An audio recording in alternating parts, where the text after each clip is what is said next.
দিচ্ছে সেটা পুনরুক্তি করি। এটি অন্য মন্ত্রণালয় থেকে আসার একটি বিষয় এবং একটি রাজনৈতিক সিদ্ধান্তের বিষয়।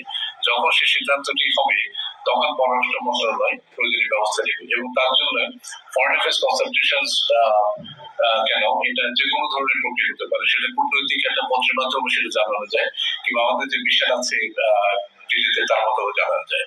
তো কাজে এটা হচ্ছে এক নম্বর কথা। দু নম্বর কথা হচ্ছে যে প্রাক্তন প্রধানমন্ত্রী তিনি ভারতে অবস্থান করে যে সমস্ত বক্তব্য রাখছেন সেই বক্তব্যের প্রতি আমরা তাদের দৃষ্টি আকর্ষণ করেছি। আপনারা গতকালের সমিতিতে একটি বক্তব্য দিয়েছেন এবং সেই বক্তব্যটি সরকার পছন্দ করছেন না এবং তারা যে কথাটা বলেছেন যে her presence does not have any bearing on our relations এবং তারা এই বাস্তবতা সত্ত্বেও they would like to engage with the government of that day। এটা হচ্ছে প্রধানমন্ত্রী সংক্রান্ত প্রশ্নের উত্তর। সংখ্যালঘু সংক্রান্ত ভারতের যে প্রচার মাধ্যমে কথাবার্তাগুলো হচ্ছে এটা আমরা তো জোরালো ভাবে বলেছি এবং সেটা আমি আমার প্রারম্ভের বক্তব্য সেটা উপস্থাপন করেছি এবং আমি এটা বলেছি যে আমাদের দিক থেকে সাংবাদিক, শিক্ষক, আইনজীবী সহ নানা পেশার মানুষ ভারতীয় প্রচার মাধ্যমে যোগাযোগের করেছেন, তাদেরকে রিচ আউট করেছেন এবং আপনারা অনেকে ইউটিউবে ম্যাটেরিয়ালগুলো পাবেন এবং আমরা তাদেরকে এটা বলেছি যে এ নিয়ে যদি কোনো সংশয় থাকে বাকি যে কোনো দেশের মতো তারাও আমাদের দেশে এসে দেখতে পারে যে সত্যিকারের সংখ্যালঘুদের প্রতি কি ধরনের আচরণ হচ্ছে।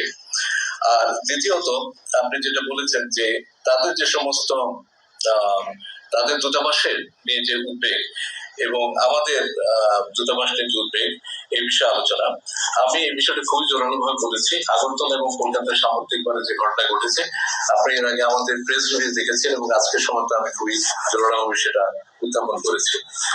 তৃতীয় যে প্রশ্ন ছিল নিরাপত্তা ইস্যুতে, নিরাপত্তা ইস্যুতে আমরা সাধারণভাবে আলাপ আলোচনা করেছি কিন্তু খুব স্পেসিফিক্যালি আমরা এই সেভেন সিস্টার সংক্রান্ত কোনো আলোচনা আজকে সমাপ্তি করি।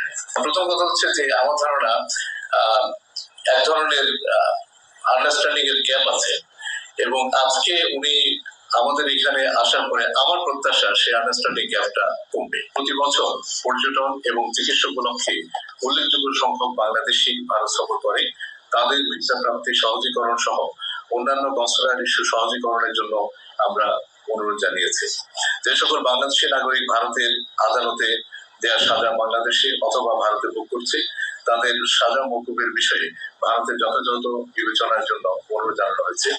এছাড়া ভারতে আটক বাংলাদেশের জেলেদের মুক্তির বিষয়ে আলোচনা হয়েছে। আজকের আলোচনায় ভারতের পররাষ্ট্র সচিব বাংলাদেশের অন্তর্বর্তীকালীন সরকারের সাথে একযোগে কাজ করার বিষয়ে ভারত সরকারের দৃঢ় প্রত্যয় ব্যক্ত করেন। আপনারা জানেন ফরেন অ্যাফেয়ার্স কনসালটেশনস একটি ধারাবাহিক প্রক্রিয়া। আমরা 2023 সালের নভেম্বর মাসে এফওসির সর্বশেষ বৈঠক নয়াদিল্লিতে করেছিলাম।